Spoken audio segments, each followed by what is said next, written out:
All right, I think we're live. Let me test. Yay! Can you check the sound real quick? I'm just fixing a few things. Let me make sure that this thing changes. Are we good?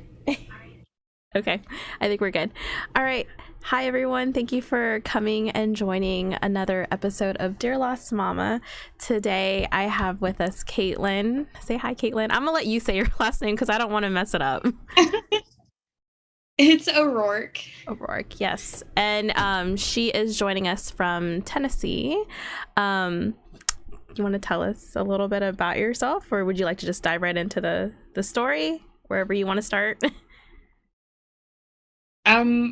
Well, right now I'm 24 and I currently work from home for American Express, and that actually came right after I lost the baby, so it was quite a unique transition because it was a very quick transition. Yeah. But it's definitely been a blessing since, there's so many emotions that come with that. So, and also being able to be with the two living children that I have, that is it's priceless, because sometimes you don't get those opportunities, Yeah. working, so.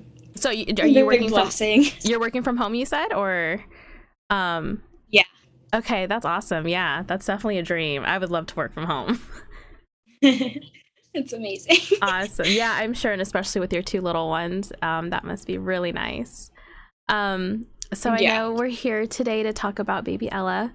Would you like to share your story at any point, if you want to start from the beginning, middle, wherever you're comfortable with? We can start there. Yeah.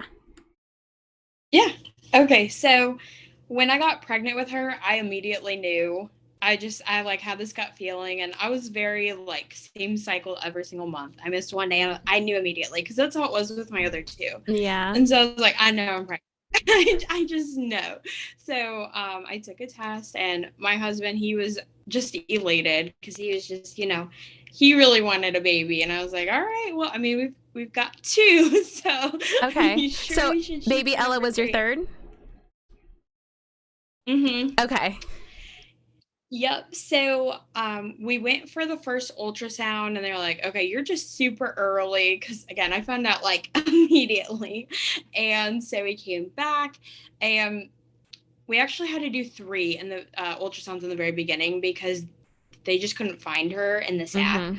So right from the jump, I've always had really bad anxiety with that pregnancy, because I was just I've never had this. They were always able to find it on the first go. And my mom actually, she had 7 miscarriages. So wow. I was like, oh my gosh, I always had a gut feeling if anything like that happened, I would be the one to get it. There's 4 of us girls, me and my sisters. And so I was like, I've always heard that things always skip, a generation. Yeah. And that would be me. And I was just terrified. So I thought that was the end. And then finally on the third one, I got to see her little heartbeat, and I was so excited. Yeah. I was like, all right, we're in the clear, we're good. And then the whole time I had a gut feeling that something was wrong. She just was not an active baby, and it just didn't feel like I was gaining weight and having a normal belly bump. Yeah. And I don't know, I just knew in my gut something was off. And so I tried talking with my OBGYN about it, and he was very rushed through every appointment, told me it's just normal, you're fine. Yeah. Definitely gaslighting me. Right. And I was like, it's not fine. And I tried talking to his nurses about it too. And they're like, oh, nope, she's fine. And so in October of 2021, I got very sick to the point where I was not moving. I was just kind of in bed, and I thought maybe it was just the flu, or even COVID was still going around at that time. So I was like, I don't think it was a big deal. It just felt like a really bad flu. And at that point, it went away. I thought everything was fine. The morning that I lost her, I thought I had felt her moving around. Yeah. But when I'd gotten up, I knew that my water had broke. And I knew my water broke because it was the exact same thing that happened with my daughter. When you're in labor, things just start to happen. And those things started to happen. So I remember calling my mom, and I'm like, I'm pretty sure my water just broke. And she's like, you're only 28 weeks. You probably just peed yourself, or there's an explanation. Silly. Yeah. Go drink some water. water. Yes. Mm-hmm. And so, I tried eating, I tried drinking, laying on my side, and I'm like, I'm pretty sure I'm in labor right now. Like, I feel the contractions. Right. And so I was actually alone with my 2 kids. So my mom had to drive an hour. At this point, my husband and I had separated. So I was like basically moving in and getting my bearings at my new living situation. Mm-hmm. And it was just not the greatest situation for this day to happen. Never is, but the circumstances just were kind of like stacking up against me. Right. And so I finally get there to the ER, and it's a very small town, so it's not a traditional ER. They kind of do like the bare minimum. Mm-hmm. But I knew something was off when they got the Doppler out and they couldn't find the heartbeat, and they were trying to blame it on the fact that they're like not trained or skilled. And I was like, that's a silly explanation, because we could all buy a Doppler and do that on our own. At that moment I knew, but then the doctor came in and he's like, unfortunately I think you're miscarrying right now. And like the world just kind of stopped. I was like, no, like I'm too far along. Right. For the, like, I have 2 healthy kids, I'm young, like this is not happening. Mm-hmm. And so then I had to go in the ambulance because they already had like the IVs on me. They did the COVID swab to make sure I was like good to go, and sent me on my way.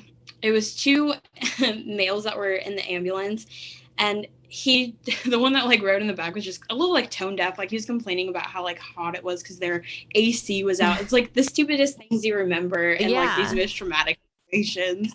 And I was just like, oh my God, stop talking. Mm-hmm. Like I'm literally in a very painful, like we're in emergency right now. Like get me where I need to be. Yes. So finally get there and they get me to my room and he's like, good luck. Do you know what's going on? Like, did they brief you at all? Like, there's no good luck here. So I was in a lot of pain. The nurse, she was a little bit of an older lady. She kind of had like an attitude about like me getting into a gown and like being able to move from the ambulance bed into the hospital bed. And, kind of gaslighting me like, well, did you eat and drink today? And I was like, well, don't you think like I know to do that? Like, third go around.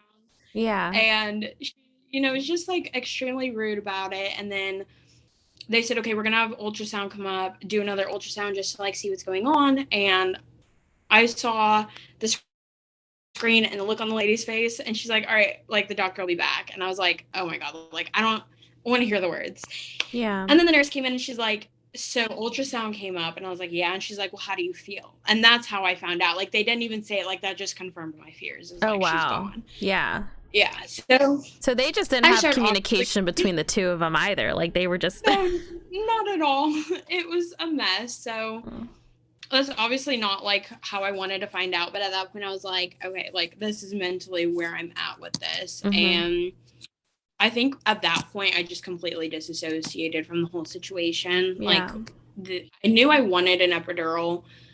And the epidural lady came in and she was like paying attention to my mom's purse, like asking about like where she got it. And I'm like, I'm right here. Like, can we get this rolling? Yeah. I always labor fast. So I was like, listen, like once this starts, like I'm going to have this baby soon. So I'm sitting there and she's like trying to get the epidural in. And I'm like very like heavily into labor at this point. Because this is like an all day kind of process. So she's sitting there like yelling at me because I can't stay still because I'm in so much pain from the contractions. She's yelling at you during all of this. Oh my gosh. Yeah. She was yelling at me, and then she stabbed me in the back with the epidural like 6 times instead of just being like, okay, it's not working. Like, here's your option. I'm gonna have to keep poking you, or you're just gonna have to do this like without any meds. And so in the middle of this, she said, so I hear we're doing an epidural. I understand that this baby didn't want to play the tiebreaker between the 2 that you have because I have a boy and a girl. And I was like, at that point, I wanted to kick her out because I was just like, why would you say that to someone? Yes. It was just like the worst thing. Oh my gosh.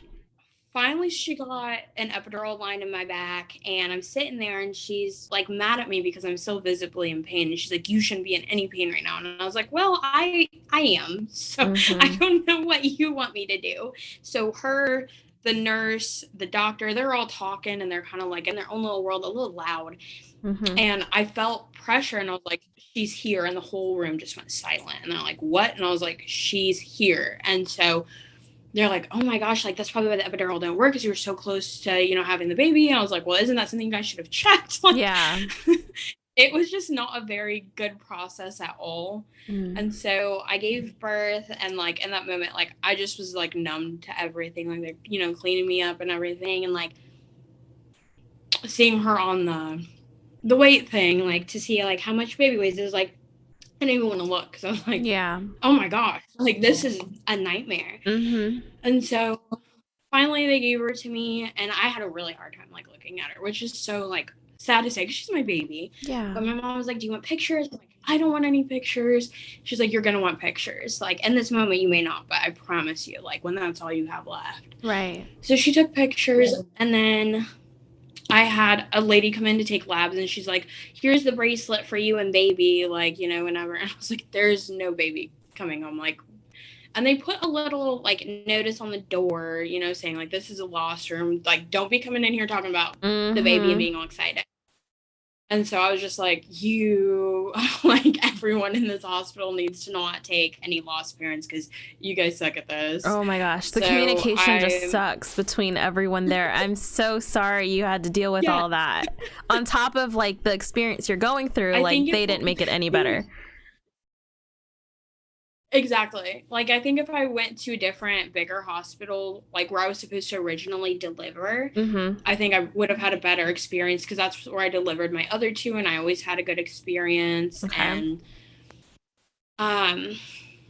yes, so at this point, and the topper to all of this is actually that my ex-husband, well, soon to be, in that moment, he was a soon to be ex-husband. He's an ex-husband now, but he had the cops call me and ask if I was actually in labor. So while I'm in the middle of all this, I get a call from an unknown number, and they're like, yeah, he just wants to see if you're actually in labor, if you're like, you know, just like trying to get a hold of him and like harass him. And I was like, who would ever lie about that, first off, other than someone absolutely awful? But like, I'm literally sitting here in pain trying to deliver my stillborn baby. Like, do not call me with this.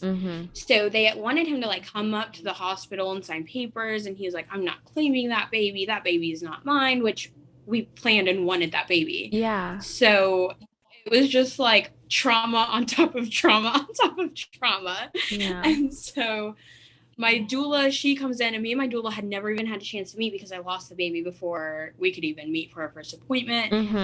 And she was just the sweetest thing ever. And like, she was like, oh, the baby looks like you, which made me even more sad, because I was like, the whole time I looked at her, I was like, oh, she reminds me of her father, who obviously we're not on good terms. Right. And I was just like trying to come to terms, like, I'm doing this on my own. Like, I mean, I did have my mom there, but it was still hard, because they were so rude to her and me when I was like, well, I want my babies to come in and see their sibling. Like, this is the only time they're going to have with her. Yeah.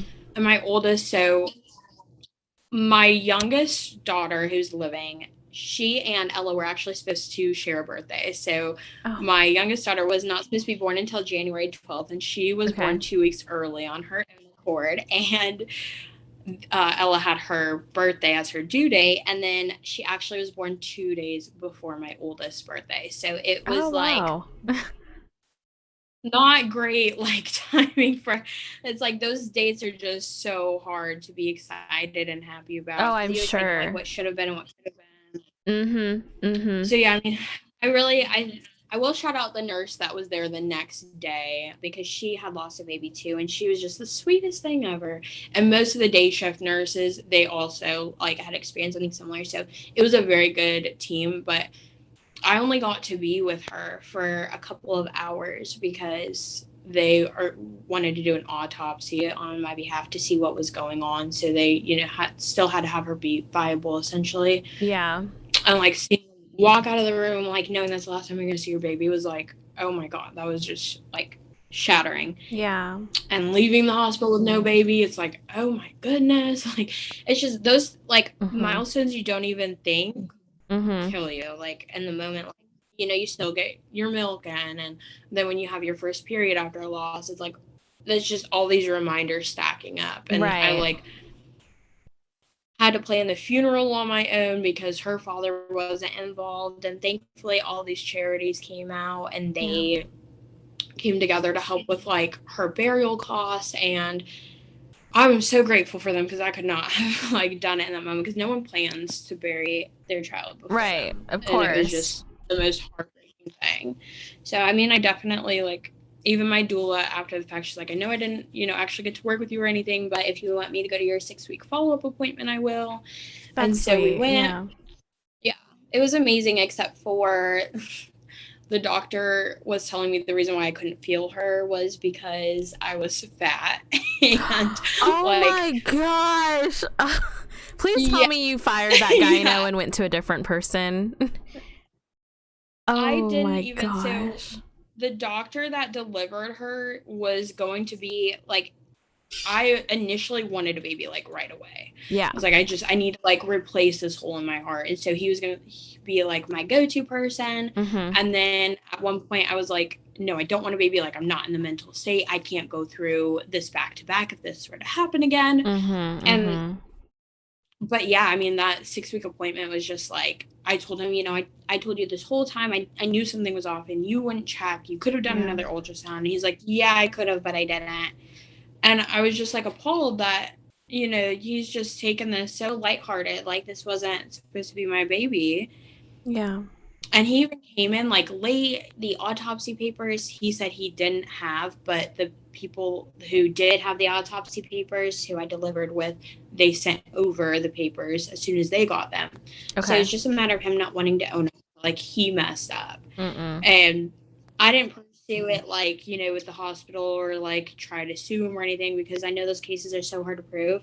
That would have been more heartbreaking to be at the end of the day, like, sorry, there's not enough proof, or at that point it would have been my word versus his over what I told him and informed him of. Okay, yeah, and you were already dealing with so much that adding that on top of your plate, I'm sure, would have been, like, you know, way too much. Oh my gosh. Oh. No, it's so much to unpack. It was so bad. When I know you mentioned when you were in the ambulance, they get, like, a COVID test. Did this happen, like, 2020, like, peak of COVID, or was this, what year was this? It was 2021. Okay. Oh my goodness. Yeah, so I mean, still, but, like, not as in, like, they were freaking out because I wanted the kids in there, and my mom's boyfriend had came to watch them while my mom was with me. Yeah. And they were, like, yelling at my mom, like, well, you're not even COVID tested. We can't have this many people in the room. And I'm like, but even given, like, circumstances, like, what had happened? They just would not. This was the night shift, so I don't know what happened and why they were so hateful and mean, but they, like, every single person on there just left me with a terrible taste in my mouth, because they were so tone deaf to the whole situation. Like, this is the only time I will be able to hold my baby, because the funeral home told me after the autopsy, you really don't, and the time that had passed, it was like a 2 to 3 week time frame. They said, you really don't want to see your baby in that condition. I promise that's not how you want to remember your baby. So I'm sure they were right, but it was still, like, they just weren't using their brain at all. And, like, I don't mean to be rude, but, like, this isn't like, oh, I get to you're not being rude. They can see their siblings. Yeah, no, you're completely valid. I can't believe their bedside manners were that horrendous. Oh my gosh.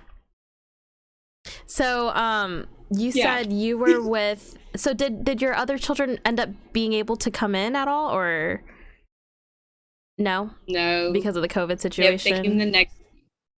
Well, they said COVID, but I don't know what it was, but they had the worst attitude ever. So I don't know, but they came and picked me up the next day, and, like, my oldest, he is 6 now. He turned 6 2 days after, and he just, like, knew something was off. And so he's also having a hard time dealing with it, because he's not understanding, obviously, the concept of death, and, like, why his sister's not here.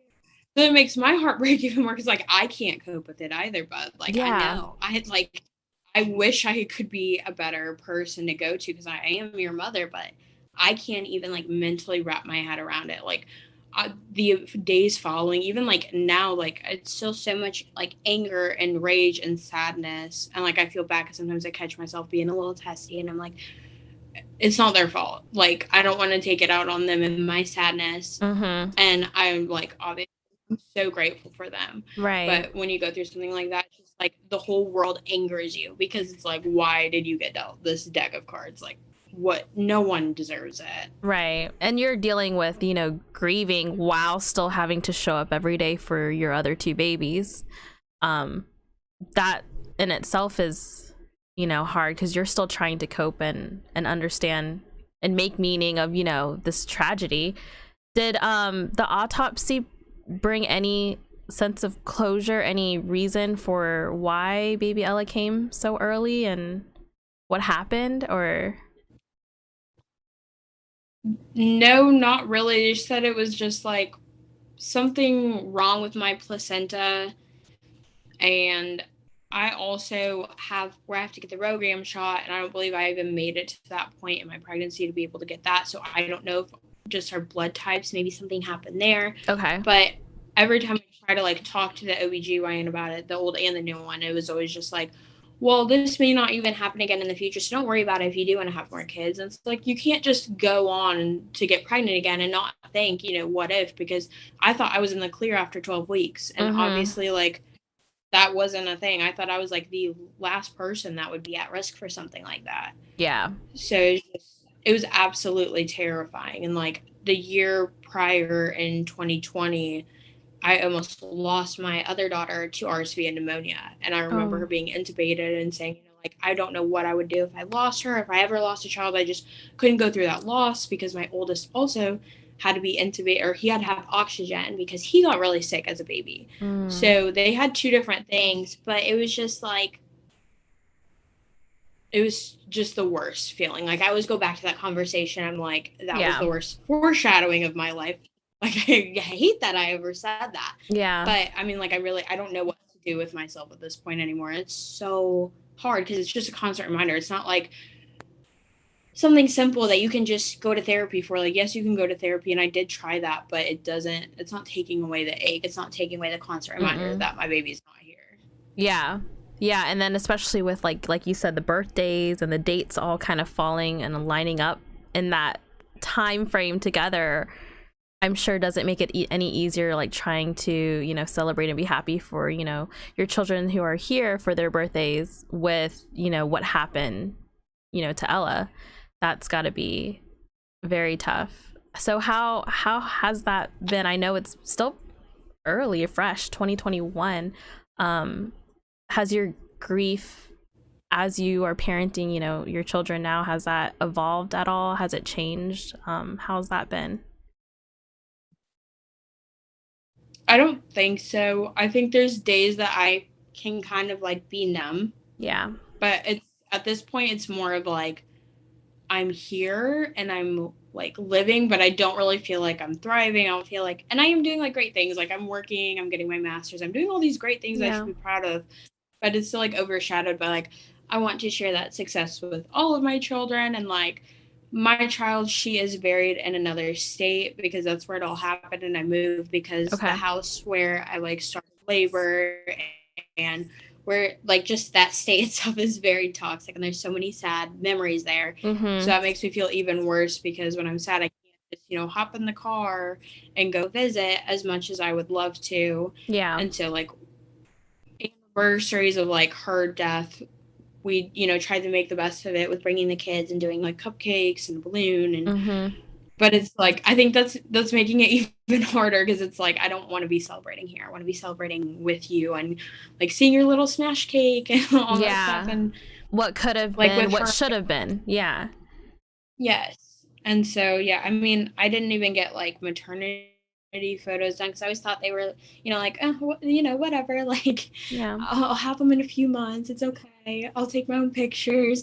And I'm kicking myself because it's like, I didn't do that. I didn't do a baby shower because that was my third. So I was like, I'm sure I've got everything that I could need. Mm-hmm. If not, I can go, secondhand. Like, I don't want people to have to spend extra money. If they want to get diapers, great. Yeah. If not, like, but I'm like, I miss out on all these milestones that I could have had. And then that makes it even harder because it's not like I can go back and like document the pregnancy again. Yeah. And I really didn't take that many pictures to begin with because I wasn't showing. Like, I was still fitting into all my clothes at 6 months pregnant. And I was like, that's kind of weird because the other times I felt like I kind of blew up and gained a lot of weight pretty early on. So I was like, oh, okay, like, I fit in my clothes, but also I don't think that's normal for my body. And that's why I kept like, hey, I don't think something's right. And then just the continuous gaslighting. And unfortunately, in the state where I'm in, if you have state insurance, which I did at the time, you have to go through the health department to get a referral. And they only had 3 referrals. So the first referral that I originally had, I had them switch it out because the lady was extremely rude and said, we don't have to cater to those kinds of people, like talking about people on state insurance. Oh. So I was like, I'm not. We're already on a bad foot. I'm just not going to work with you. What? So it was terrible. So I had to like beg the health department. I was like, please don't make me go to them. And they're like, all right, you can go to either this guy who will only be there at the end of your pregnancy. You'll see the nurse practitioner the whole time, or you can go to this guy who you'll see your whole pregnancy. And I'm like, I wish I would have gone to the other person because this man is this ruined is my life for future pregnancies, or is this for when with Ella? For Ella, yeah. Okay. For future pregnancies, I don't even know. That's like the topic every day that goes through my head is like, do I want to? Do I not want to? Like, if I don't want to, should I just go get my tubes tied? But what if I do that and I regret it? And like seeing babies, I'm like, oh, I really want a baby. And then like my friend let me hold her baby. I'm like, this is awesome. I'm so happy I can give him back to you. Like, it's just a constant like up and down roller coaster, I guess, is like it just never is in my brain of like, yes, I 100% would love to have more someday, or like, no, I think the 2 I have I should be, and I am very grateful for, and just focus on giving all my love to them. It's not very fun. I know there's so much that goes with it, and like you were talking about, all the things that you're doing, like going to school and working a job and like all of these things that you should be, like you mentioned, you should feel happy about. But I mean, I feel like when you grieve the loss of a child, that's something that you do for the rest of your life. There's never going to be a moment in your life where like you're over it and you're done. It's like a lifelong thing. And I know for myself, at least, like, I'm going to work, and like I lost my son in last May. I can't even think. Time just doesn't. 2022, I guess, because it's 2023 now. Yep. And so I feel like, I'm going to work, I'm doing all these things, and I feel like, there's things that we should be looking forward to that I'm doing in my life, but it feels like you're just going with the motions and you're just doing things because like you have to. But that mom guilt, I think, especially when you lose, a kid, it feels like you should have done more. And I think that guilt eats us up, and that's just such a dangerous place to be in when you like let that guilt consume you. And I know for you especially, that's got to be tough too, because you have to show up every day for your 2 babies that are here, and you gotta be fair to them and do what you gotta do as a mom while you're grieving, which I can't imagine how hard that is for you. But you mentioned that you have another support person in your life right now. You remarry or? Yeah. Okay. I was like, I'm pretty sure you said husband earlier. Has he been a good support? So we're separated. Okay. So Ella's biological father, never showed up, never had any part in any of the funeral or anything. So the father of my other 2 children was going to be that person for her to take her in and be her father. So he has been the biggest support ever. Like, I couldn't do this without him. Yeah. He's like, it makes me want to cry because he's just, he's like the most amazing person ever. Like, I developed a really bad OCD after I lost her because I couldn't have control of anything in my life at that point. And my husband was leaving me, my baby died, like everything was just too much. So he was like really great about making sure the house was clean and the kids were, picking up after themselves. And he would take them out so I could have some alone time. And he helped me, talk about, okay, are we going to have more kids? Like, here's the game plan. When I got my first period after the loss, he sat on the bathroom floor while I cried with me. Like, he's been so amazing for something that, initially was not something he even had to be there for, but for him to go to the funeral and, he helped me a little bit. He kind of sat there and let me take the reins, but he hold my hand and just like go out to the grave with me. That's more than other people who were there for me and supported me have ever done. And he just, in cards, he'll write her name, and he just never let her memory die. And he's never afraid to, talk about her, ask how I'm doing about it. So really, I couldn't do without him. If it was just me, I don't know like where I would be in my life, but because I can rely on him, he's a godsend. Good. I love that for you. I'm glad. That makes it definitely easier, because I know going through the grief process can be a very lonely place and a lonely feeling, especially when, I mean, I don't know about you, but for me, I don't have anyone around me that's lost a kid, so they can't really relate to me. So, and I feel like people who try to relate or who try to like understand, there's only so much they can unless they've been through it, and that can feel so lonely. So I'm glad you had that support from him. That must have been amazing. And my husband's been wonderful too through everything. Going through it with someone definitely helps, for sure. How has everyone else in your life been with the loss? Have they, like, friends, family? I know you said your mom was a great support. Everyone else? I've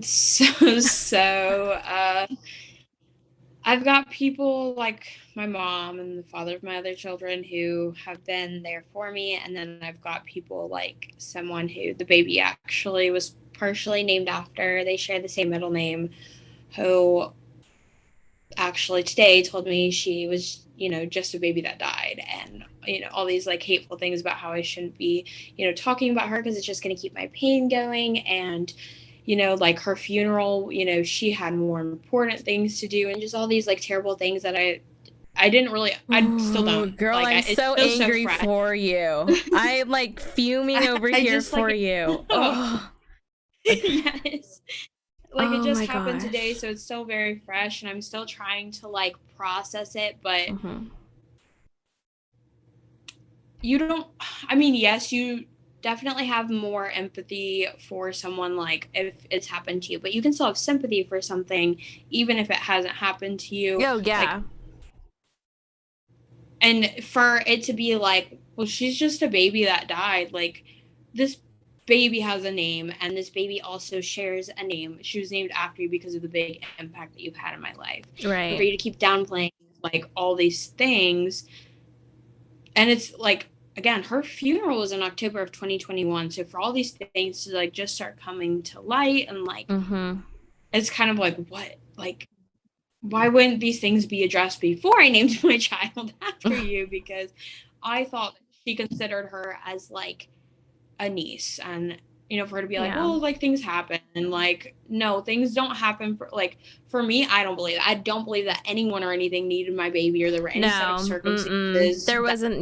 No, I hate that saying too, where people are like, oh, this happened for a reason, or there's going to be a life lesson from this. Like, I don't think I needed to be like this makes you a better person. Like, I don't need to be a better person by you doing this. Yeah, from this experience. Woo. Yes.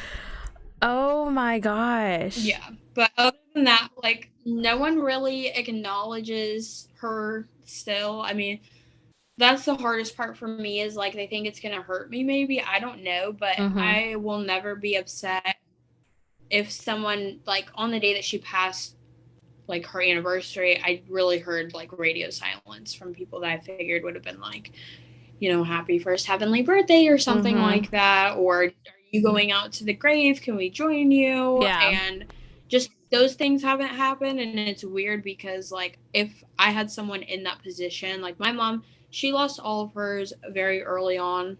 And so we don't have like the opportunity to be able to, you know, do that. But I'm still always like, you know, I love my 7 siblings. I still acknowledge them to this day. Yeah. And so for people to not even like acknowledge like she was 10, I always said she's probably gonna come early, like 2 weeks early, like her sister. But I was like, for a baby who's, you know, 10 to 12 weeks away from being born, it's just so weird that, you know, everyone's just acting like she didn't exist, or it was less of a loss than what it was. And I wouldn't ever just like invalidate someone's child just because they're not living. Like, right. It's hard to like feel like no one else cares about her other than me, because I can't go to her biological father. He won't talk about it at all.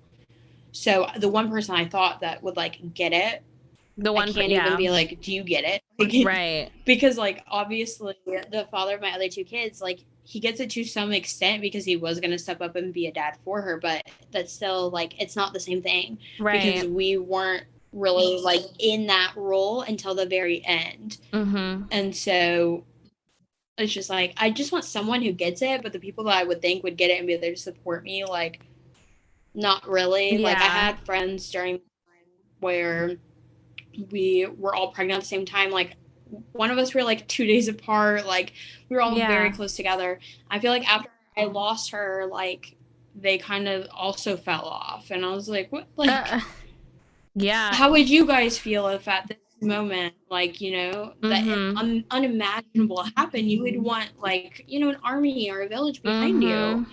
And it just like wasn't happening. Now some of them do still like, you know, reach out and be like, I'm thinking of you and Ella, and I love watching their kids, but I also realize like how much I dissociate, how much time has passed, because like their kids are now walking and talking, and I'm like, oh my gosh, like not only should that be me, but like how has that much time passed that you guys now have little ones who are, you know, walking around and getting into everything and getting these little personalities. So it's a blessing and a curse to see the growth, but I love it. It makes my heart happy, but also sad. Like, it's never, the sadness isn't ever gonna go away. No. Yeah, and it's like you're watching, you know, your dreams play out in the lives of other people, like what should have been for you. And like, I know for me, like every time I see something that, you know, reminds me of my son, or something that is like another milestone that he should have accomplished, it's like another layer gets peeled back of like this is my reality, like this really happened. It's like we know, you know, that our children are gone, but it's like every so often I feel like you get hit with that reality, and it's like, yeah, how is this really real, you know? Oh my gosh, I'm so angry for you, girl. You must have so much like anger built up.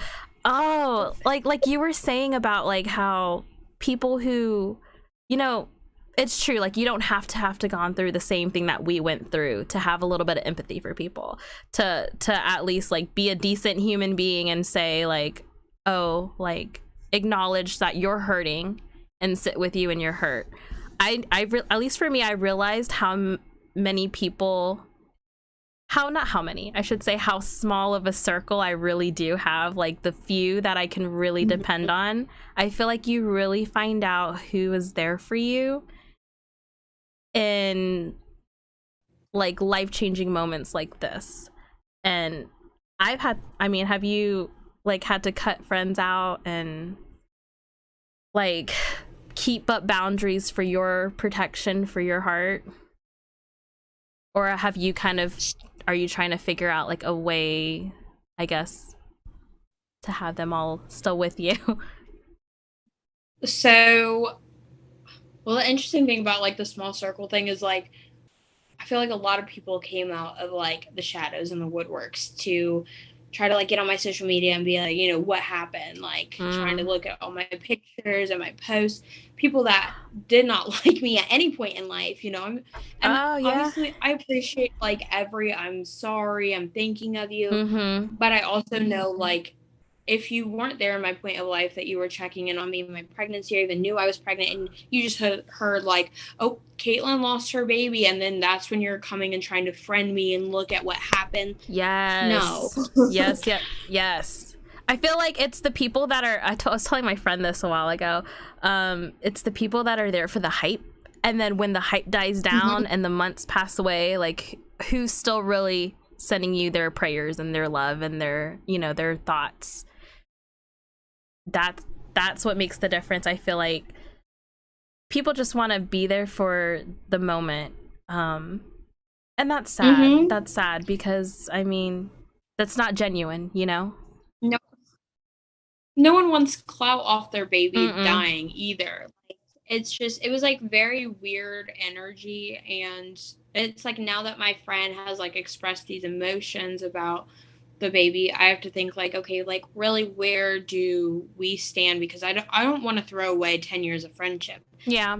But I also realize like what she's saying is extremely hurtful and wrong. And like, I'm at the point where you can either apologize and we can try to like mend something, or you can essentially mean nothing to me at this point, because to not even like acknowledge, you know, my baby being named after you, like that should be someone you consider your niece. You won't even go out to the grave, like all these things stacking up. It's like, either way, I'm fine. You need to figure out if you value our friendship or not. Yeah. And then there's other people I've had to like get rid of completely because they're pregnant and drinking and bragging about it, or doing, you know, like unsafe things, and they're just like tone deaf talking to me, trying to justify these things. And I'm like, listen, I didn't do anything wrong, and I still lost my baby. I was young, like relatively healthy. I didn't have any like issues, to like all these things where you would never be like, that could happen to her. Right. So why would you go out of your way to do all these unsafe things and then try to justify to me of all people,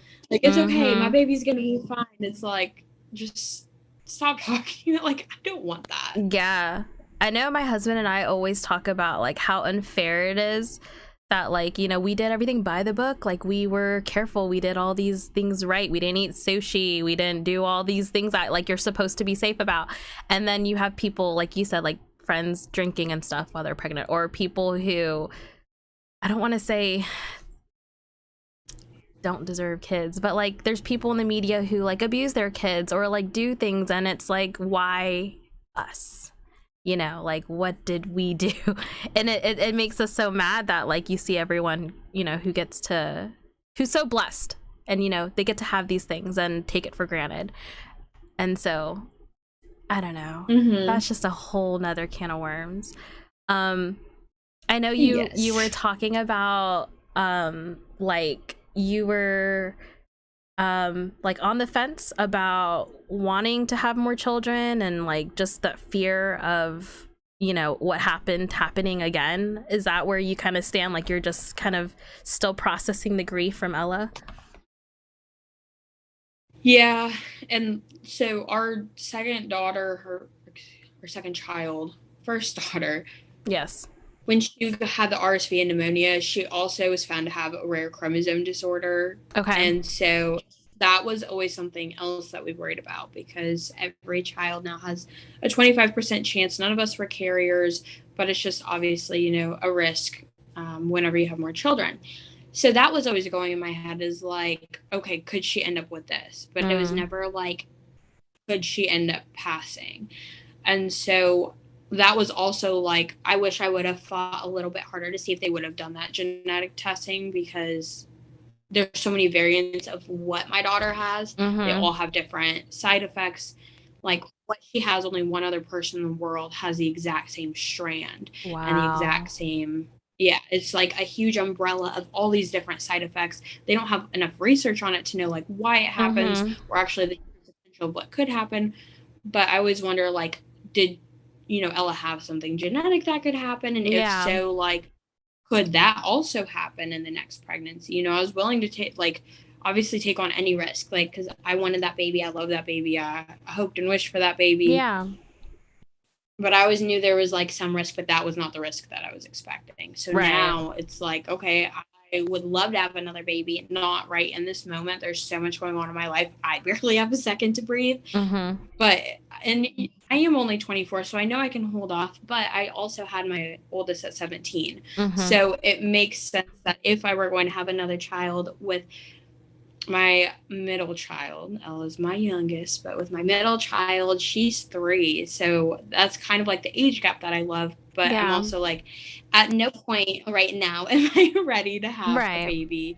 But also, like, infertility is like huge in my mind now, because I'm like, what if actually I can't have any more kids at all, and like that was my last like pregnancy ever, and that's how it ended, and like what if that like completely destroyed everything, and like I don't want the choice taken from me. I don't necessarily want to make a choice on it now, whether I want to or no, but I don't want it to be completely out of the cards. Right. And then I think after, you know, going through what you went through, it opens up a lot of questions and a lot of uncertainty, and obviously no one wants, you know, what happened to happen again, but that's in the forefront of your mind, considering, you know, everything that just happened with your last pregnancy. So that's a lot to consider. So how have you said that you tried therapy, it didn't work. How are you dealing with your grief? Like, what's worked for you? Or what is your go-to thing that you're doing right now? I mean, what's helped you, or if anything at all? I'm just overloading myself. Like, sad to say, is I'm just like putting so much on my plate. Like, I don't like to just be sitting and doing nothing, because then it just gets my mind wandering. I mean, it always does. I have a very active mind, so I could just be, you know, trying to lay in bed and relax, and a million miles a minute of, you know, all these just everything at once. Yeah. I want to try therapy again when I have time in my life to do so, which is so sad that like I need to make time for something so important. But I mean, I do have a busy lifestyle with working full time and then master's full time, 2 kids, and there's just never any downtime. But my original therapist, she was not good. She was encouraging really bad behavior of mine and kind of getting my hope up about situations that I knew were very poor for me, and that even though I wanted them to happen, they should not have happened. And for her to like put that false hope, like I felt like she really wanted to be my friend and get like the tea, but not really sit there and like help me out. And then she started giving me like crazy diagnosis like within a month of knowing me, and I was like, I don't like where this is going. This isn't beneficial to me. I feel like I just have like a bad friend sitting here in my ear, like do these behaviors. And I knew that I was bad. I had like the self-awareness to know like, okay, what you're doing is not smart, like you're not being who you are. And I needed her to do that, like in her role of like authority. I needed her to be like, Katelyn, like sit down, have a clear head, like what are you doing with your life, what are your goals, like what's going on? But instead she's like, yeah, you should do it, that sounds fun. Like no. Oh my gosh, where are you finding these people? Oh my goodness. Yeah, so I mean right now nothing, like I'll try to read, but my mind wanders, and I used to love reading, and now it's just like can't even focus for more than 5 seconds. Movies, kind of like the same thing, like literally everything I enjoy doing, I just can't enjoy it because I'm just constantly in my head, not even just about Ella, but like everything going on now, because that puts like a lot of things into perspective about you know what's actually important, what's not, and how really precious life is. And I don't think a lot of people get that. Like this can happen to anyone, and a lot of people think that they're untouchable, and that's so scary, is because like I thought I was untouchable, and like you really don't think it can happen. It happens. It's that saying, that cliche saying, like you never like know it's gonna happen until it happens to you, like that cliche saying. Like it's so true though. Like I feel like you said, it's very eye-opening when a life gets taken from you, and you realize that, you know, anyone can die at any moment, or you can lose anyone at any time. And you know, we have a different lens obviously looking into things because of, you know, our experiences, and unfortunately not everyone gets to see it that way, and they get to kind of live naively like that, you know, in their own little bubble of things that don't, but where bad things don't happen, where people don't die, where babies don't die, which is, you know, nice for them, but unfortunately something that we think about all the time. Are there things that you do to honor Ella? I know you said you celebrate like her birthday with cupcakes with your little ones, and do you do anything else to help remember her, that helps you feel closer to your baby?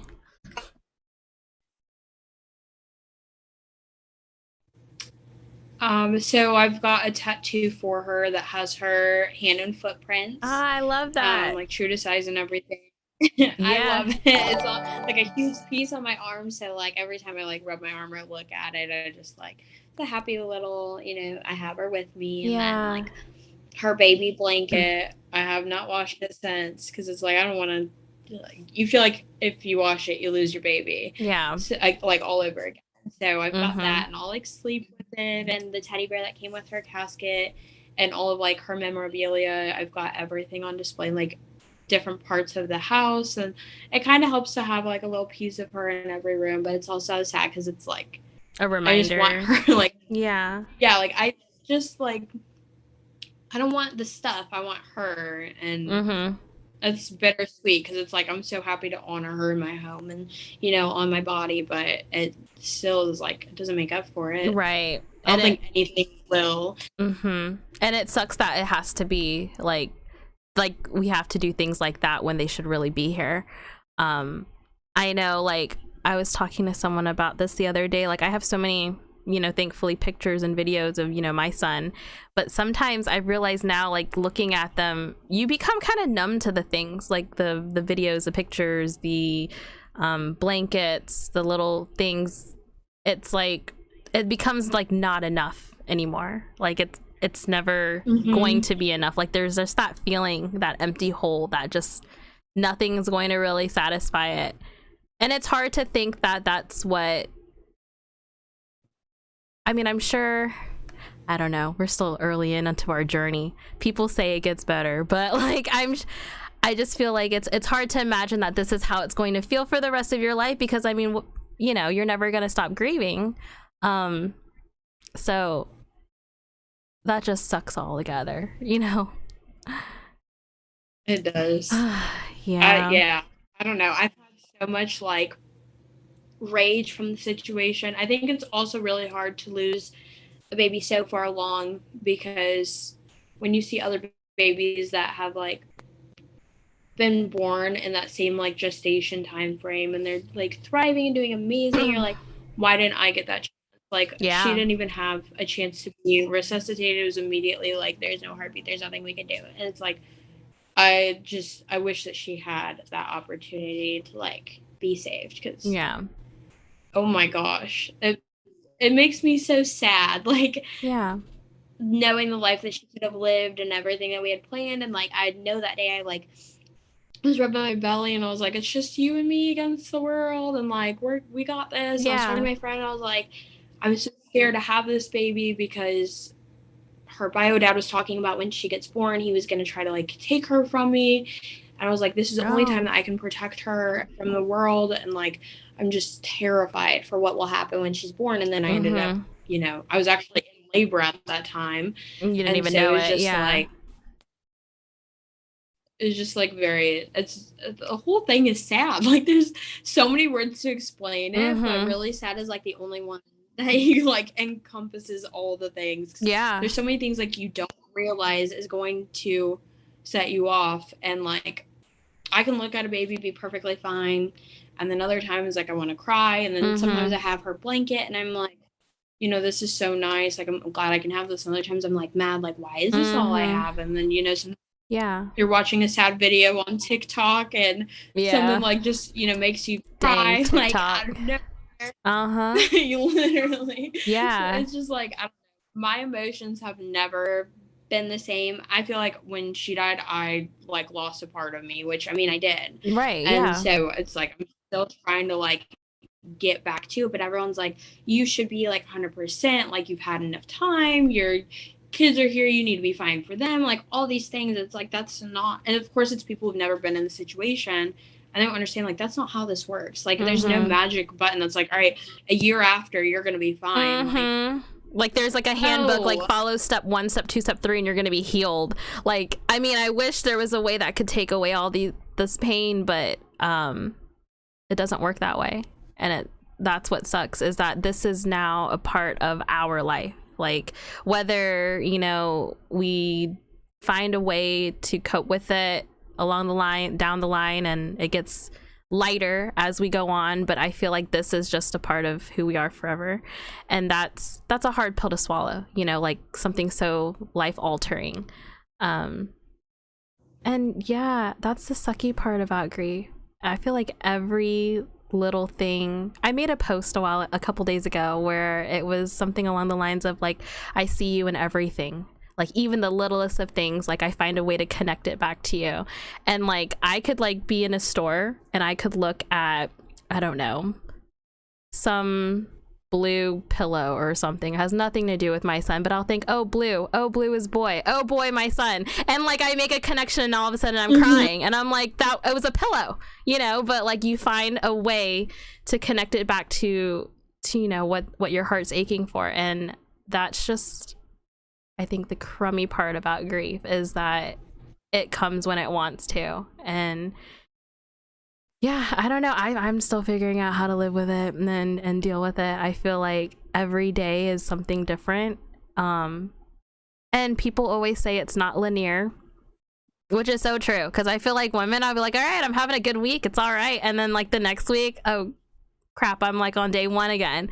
But yeah, I don't know. I feel like this is a lifelong journey, but I feel like it helps a little bit to meet other lost mamas, you know, like yourself and the other mamas I've had on this podcast, you know, who share their stories, and it helps to not feel so lonely. I know in the beginning of my journey, I never really knew anyone who went through any of this. I know friends of mine would try to understand, but just, you know, it's hard for someone to when, you know, they don't know. Oh, someone said God bless you in the comments. Thank you. And it's nice to have that community. And I didn't realize, and I've said this before to other mamas, like how big this community really is until like you're in it, which it sucks that we're all here for that reason. But it definitely does help to know that our feelings are valid, because other families and other mamas feel this as well. But yeah, thank you so much for coming on. That was a roller coaster ride with you. I'm so mad for you for the experiences you've encountered. And you're so not happy, but like you're so bubbly, and I love your energy. And like I'm over here raging while you're talking, and like so angry. I'm over here sweating when you're talking about those doctors and your friend. That's crazy. But I'd love to have you back on another episode another time when we have some more time to kind of talk about, you know, how you deal with all of that anger, and yeah, with your grief. But yeah, thank you so much for joining us, Katelyn, and you know, thanks for having me. And for, you know, talking about Ella and sharing her with us, and your story with your grief and, you know, life after everything. I appreciate it so much, and I know our viewers here appreciate it and can relate as well. But did you have any last words for us? Any, I don't know, tidbits that you want to say before we end tonight? I guess just don't be afraid of the emotions, because they're not ever going to make sense. Like, yeah, just don't be afraid, like, to cry it out when you need to cry it out. If you need to, like, let your anger out in a healthy way, do it. If you need to go get help, like, you're not weak for it. Like, just letting it bottle up, it is going to hit like an unimaginable point of just like bursting at the seams, and don't like get to that point, because it's not a good spot to try to rebuild from. Oh yeah, that's a really good one. Yeah, I love that. My husband needs to hear that one. I hope he's listening right now. Yeah, that's really good. Yeah, absolutely. Because I feel like in the end, it's going to come out one way or another. And so like you said, let it out when it comes and just feel it, because that just shows how much we love our babies. But thank you so much, Katelyn, for joining us. I hope to have you on another episode. Yeah. Well, thank you everyone for joining our podcast and our episode today with Ella's story. We'll see you guys next Monday at 8 p.m. Eastern time for another episode and conversations surrounding infant loss and life after. Bye guys. Thank you.